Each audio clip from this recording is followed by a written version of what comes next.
Okay, let's jump right into this explainer. Today we're exploring a massive cultural contradiction that is literally defining our immediate future.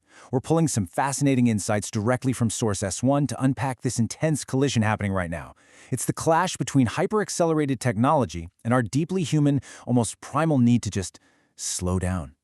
We're living in a world moving at the pace of an AI prompt, but there's a very real pushback from people who are just craving tactile, analog truths.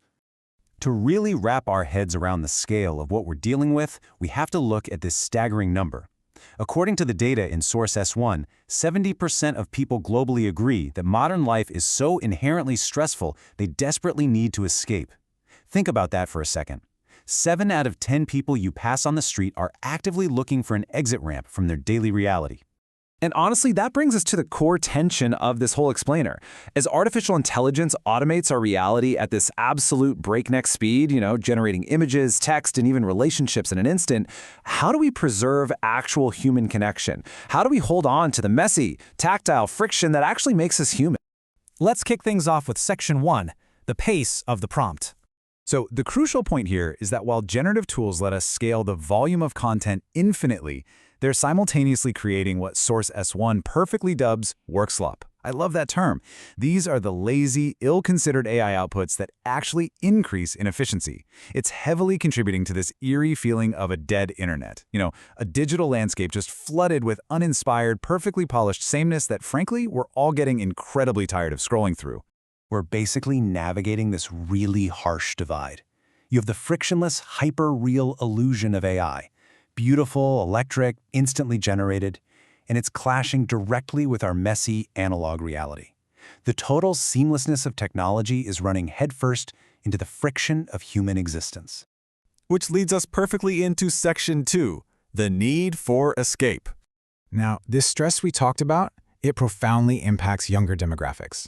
While the global average sits at 70%, that need to escape jumps to an incredible 80% for Gen Z. As traditional adult milestones, things like homeownership or real financial stability, slip further out of reach, they're driving toward what Source S1 calls escape velocity. Basically, if they can't have the house, they're going to find joy somewhere else. And somewhere else often looks exactly like a fluffy pastel rainbow. We're seeing this explosive rise of a cult of cute. Adults are buying plush toys, blind boxes, and collectibles in absolute record numbers. But Source S1 makes a really important distinction here. This isn't just a frivolous fad. The cute industrial complex acts as a legitimate psychosocial shield. It's essentially a recession-proof emotional hedge against global instability. It's a very real way to self-soothe when the world feels completely out of control. In fact, this need for dopamine-led joy is so powerful, it's actually creating entirely new financial behaviors. Enter the concept of cute debt. Consumers are increasingly using buy now, pay later platforms to finance non-essential, cute collectibles. When those traditional markers of adult stability are gone, a $200 limited edition toy becomes an alternative marker of identity and comfort. It really highlights this desperate, almost hysterical search for safety. All right, let's move on to Section 3, navigating synthetic relationships. The statistics here are genuinely startling. According to Source S1, 42% of Gen Z actually feel their AI chatbot understands them better than their real friends and family. Let that sink in. Yet, at the exact same time, 56% say they feel far less secure in their real-world interpersonal skills because of the time they spend in these virtual worlds. We're facing a severe togetherness deficit. The convenience of virtual companionship is actively eroding our ability to connect in physical spaces. And this brings us to the AI situationship.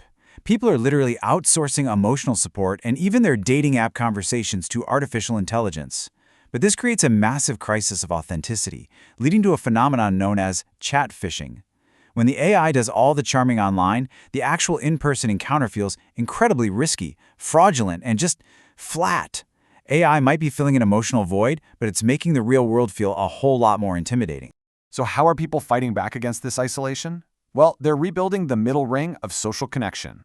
With nearly 40% of global consumers reporting frequent loneliness and traditional social lubricants like alcohol hitting an 80-year low in the US, people are demanding entirely new types of spaces. They want low-stakes, physical connections. Think about the sudden popularity of silent book clubs, daytime coffee raves, or even group knitting events, Knitflix. They're actively transitioning from digital isolation to real-world village formats that foster genuine community without the pressure of staring at a screen. Which brings us to Section 4, the analog resistance. Consumers are actively decentering the city. The whole urban hustle, it's losing its shine. Instead, rural environments, traditional domestic rituals, and deep connections to nature are becoming the new markers of aspirational luxury. Source S1 identifies this as a huge shift toward trad lives, a search for authentic soil and grounding in an incredibly hyper-digital era. The data clearly shows just how massive this shift is. 75% of global respondents are drawn to spending more time in nature. Meanwhile, over half are explicitly tired of the algorithm just recommending more of the exact same things. There's a deep, quantifiable fatigue with optimized, automated perfection. Because of this, we're seeing a huge premium placed on slow media, real human craft, and unexpected serendipity that an algorithm simply cannot manufacture. This resistance is birthing what the research calls the Neo-Luddite movement. Young people are actively going out of their way to find dumb devices. They want flip phones that only make calls, analog film cameras, MP3 players. Why? Because these devices have tactile limitations. They enforce a healthy digital disconnect.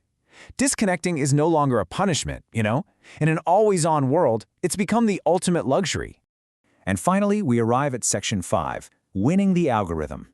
The answer to all of this seems to lie in a really fascinating concept: good friction. The strategy for the future isn't to just blindly follow the digital feed and remove every single barrier for the consumer. It's actually to inject intentional friction. By designing human-in-the-loop milestones, you make tasks and experiences feel earned, memorable, and tactile. Think about the satisfaction of physically building a piece of furniture with your own hands versus just clicking a button to have it appear. Good friction forces people to slow down and truly engage. Source S1 provides a super helpful framework for how to actually apply this. Think of it like a series of if-then logic gates.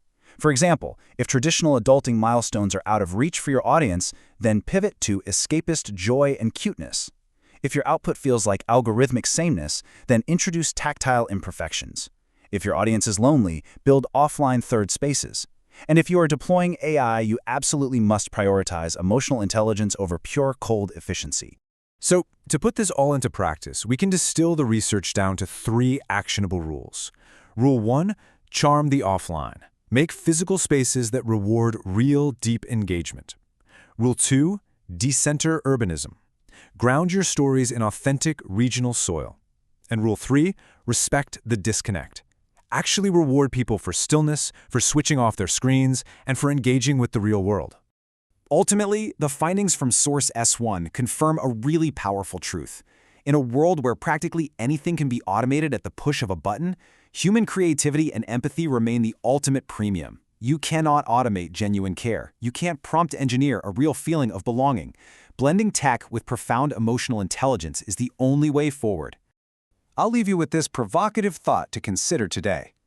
In a digital landscape that relies on algorithms to scale for total, polished sameness, what unique, beautiful, human friction will you create to stand out? Think about how you can slow things down just enough to make them meaningful again. Thanks for joining me on this explainer. I really hope this sparked some exciting new ideas for you.